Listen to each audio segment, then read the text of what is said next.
সরকার যথাযথভাবে ব্যবস্থা নিতে পারেনি, এটি সরকারের আমরা মনে করি এটি ব্যর্থতা। রাষ্ট্রপতি নির্বাচন প্রক্রিয়া নিয়ে আপনারা জানেন কথা হচ্ছিল, আজকে সেখানে একটা আমরা ইলেকটোরাল কলেজের ভিত্তিতে রাষ্ট্রপতিকে নির্বাচিত করার বিষয়ে কথা হচ্ছিল। তো আলোচনাটা এক পর্যায়ে চলে যায় হচ্ছে যে পার্লামেন্টে উচ্চকক্ষ থাকবে কি থাকবে না সেই বিষয়টিতে, এবং আলোচনার এক পর্যায়ে এটা মোটামুটি একটা সিদ্ধান্তে এসছে, মোটামুটি পূর্ণাঙ্গ ফর্মাল সিদ্ধান্ত এখনও আসেনি যে উচ্চকক্ষ থাকবে 100 সদস্য বিশিষ্ট, এবং এই 100 সদস্যকে কীভাবে নির্বাচিত করা হবে সেটা নিয়েও কথা হয়েছে। যে আমরা বলেছি আমাদের জায়গা থেকে যে সেটা হচ্ছে নিম্নকক্ষে সিটের আনুপাতিক ভিত্তিতেই হচ্ছে আমরা উচ্চকক্ষে আমরা মানে ভোটের যেই মানে আমাদের ভোট মানে টোটাল যেই ভোট পাবে সেই ভোটের অনুপাতিক ভিত্তিতে হচ্ছে উচ্চকক্ষের সিট, সেই বিষয়ে হচ্ছে আমরা আমাদের মতামত দিয়েছি। আর পরবর্তীতে আবার আলোচনাটা হচ্ছে যে প্রধানমন্ত্রীর মেয়াদ নিয়ে কথা হয়।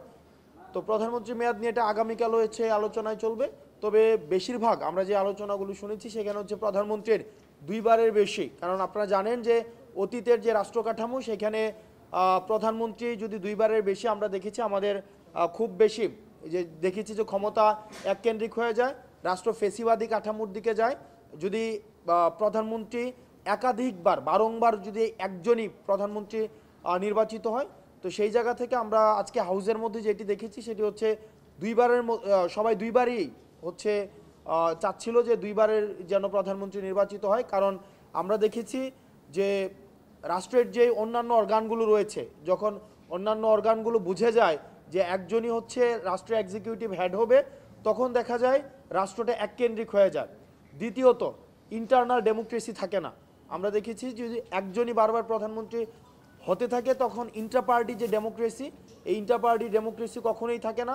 আপনি যদি দেখেন বিগত সময়ে যারা ক্ষমতায় এসছে বা সম্ভাব্য ক্ষমতায় যারা আসতে পারে, আপনি দেখবেন যে নির্দিষ্ট পরিবারের বাহিরে আসলে এই দলকে নেতৃত্ব দেওয়ার মতো করে আমাদের আসলে সম্ভাব্য গণতান্ত্রিক অপশন কিন্তু আমাদের নেই, যেটি গণতন্ত্রের জন্য খুব বেশি ইতিবাচক নয়।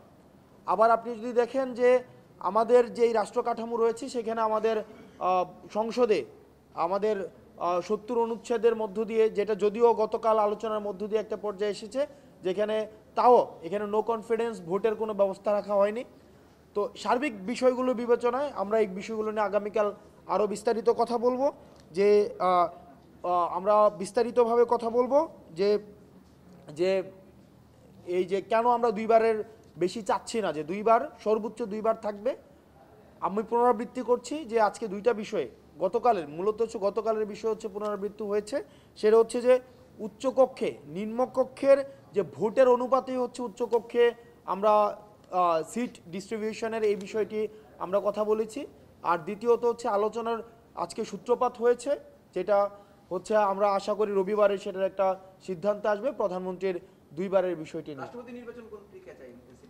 আমরা হচ্ছে না, আমরা এখানে আমরা গোপন ব্যালটের কথা আমরা ওখানে বলেছি। 14 দলের একাধিক সদস্যকে বৈঠকে দেখা দিয়েছে, এটা নিয়ে অন্যান্য দলও কথা বলেছে, সে বিষয়ে আপনাদের আসলে সেটা হচ্ছে সেটা নিয়ে আর কি এনসিপি এখানে কোনো কথা বলেছে কিনা? দেখুন, যে আওয়ামী লীগের সহযোগী যেই সংগঠনগুলো রয়েছে যারা এই ফেসিবাদকে পৃষ্ঠপোষকতা দিয়েছে দীর্ঘ 1.5 দশকেরও বেশি সময়, এবং আওয়ামী লীগকে ফেসিবাদী আওয়ামী লীগ হতে যারা সহযোগিতা করেছে, তারা এখনও পর্যন্ত রাষ্ট্র কাঠামোর বিভিন্ন জায়গায় আমরা তাদের অংশীদারিত্ব দেখতে পাচ্ছি।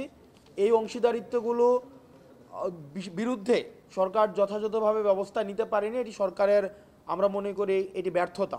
সরকারের এই জায়গায় শুরুতেই সরকারের এই জায়গায় যারা আওয়ামী লীগকে ফেসিবাদী আওয়ামী লীগ হতে সহযোগিতা করেছে তাদের বিরুদ্ধে আগে ব্যবস্থা নেওয়া উচিত ছিল। তো শুধুমাত্র যে আজকের ঐক্যমত্য কমিশনের বিষয়টি এমন নয়, আমরা রাষ্ট্রের বিভিন্ন স্তরে আমরা দেখতে পাচ্ছি যে ফেসিবাদী যে এলিমেন্টসগুলোর কিন্তু সরব উপস্থিতি, সেটা মিডিয়াও কিন্তু এর ব্যতিক্রম নয়। আমরা মিডিয়া, ইন্টেলেকচুয়ালস কমিউনিটিতে, সিভিল সোসাইটিতে, তারপর হচ্ছে এখন আমরা ঐক্যমত্য কমিশনে বা রাষ্ট্র কাঠামোর বিভিন্ন স্তরেই কিন্তু আমরা দেখতে পাচ্ছি যে ফেসিবাদী যে এলিমেন্টগুলো সেগুলো আবার হচ্ছে রিঅ্যাক্টিভ হচ্ছে। সেগুলোর বিরুদ্ধে যথাযথভাবে ব্যবস্থা না নিতে পারার জন্য এই সরকার অবশ্যই এর দায় নিতে হবে। আচ্ছা, যেসব দল তাদের লিখিত অবস্থান থেকে এক চুলো নড়ছে না, তাদের মানে উপস্থিতিতে এবং মানে যেভাবে আলোচনার অগ্রগতি হচ্ছে এই অবস্থায় আমাদের কাঙ্ক্ষিত সময় জুলাইয়ের মধ্যে জুলাই সনদ বাস্তবায়ন হওয়ার কতটুকু আশা দেখছেন? আর কোনো দল যদি অনমনীয় অবস্থায় থাকে এই অবস্থায় আসলে ঐক্যমত্য কমিশনের ফাংশন কতটুকু গ্রহণযোগ্য হবে? যেই দল যদি অনমনীয় থাকে, আসলে আমরা যখন ঐক্যমত্য কমিশন আমরা আলোচনা করছি, আমরা প্রেক্ষাপট বিবর্জিত, অনেকের ক্ষেত্রে মনে হয়, অনেকের আলোচনা শুনে মনে হয় যে আমরা কনটেক্সটটাকে আমলে নিচ্ছি না। এই যে ঐক্যমত্য কমিশনটি আমরা গঠিত হয়েছে, আজকে আমরা এখানে সবাই একসাথে বসছি, আমরা এই কারণেই বসছি, অতীতের বিদ্যমান ব্যবস্থা ত্রুটিপূর্ণ বলেই আমাদের আজকে আবার নতুন করে এই ফরম্যাটে বসতে হচ্ছে। অতীতের বিদ্যমান ব্যবস্থা যদি ত্রুটিপূর্ণ না হতো, যদি প্রপারলি ফাংশনাল হতো, তাহলে কিন্তু অভ্যুত্থানও হতো না, তাহলে আমাদের ঐক্যমত্য কমিশন গঠনেরও প্রয়োজন ছিল না, আমাদের অন্তর্বর্তীকালীন সরকারেরও টেক ওভার করার কোনো প্রয়োজন ছিল না। তো যেই দল যারা তাদের অবস্থান থেকে সরতে যাচ্ছে না, তারা মনে হয় এই যে প্রেক্ষাপট বিবর্জিত এবং বাস্তবতা বিবর্জিত, তারা হচ্ছে আবার একই সাথে মনে করছে যে তারা যদি তাদের অবস্থানে অনড় থাকে, হয়তো ক্ষমতা পরবর্তীতে সম্ভাব্য, যদি পরবর্তীতে হয়তো অনেক দল রয়েছে যারা মনে করছে যে ভবিষ্যতে ক্ষমতায় যাবে, তাদের জন্য হয়তো ক্ষমতা কাঠামো তাদের নিজের মতো করে ম্যানিপুলেট করা সহজ হবে, জনগণ বিবর্জিত একটি ক্ষমতা কাঠামো। তবে আমরা বলতে চাই যে এই জনগণ বিবর্জিত ক্ষমতা কাঠামো কখনোই স্থায়ী নয়। তো সেই জায়গা থেকে আমাদের সবার উচিত একটা সিস্টেম ডেভেলপমেন্টের জন্য কাজ করা, যেই সিস্টেম ডেভেলপমেন্টের জন্যই আমরা এই এতগুলো মানুষ রাস্তায় জীবন দিয়েছে। আর আমি ফেসিবাদ বিরোধী যে রাজনৈতিক দলগুলো রয়েছে তাদের প্রতি আহ্বান জানাবো, আপনাদের ডাকে, আমাদের সম্মিলিত ডাকে বৈষম্য বিরোধী ছাত্র আন্দোলনের নেতৃত্বে হচ্ছে মানুষ রাস্তায় নেমে এসছে, তারা তাদের জীবন দিয়েছে।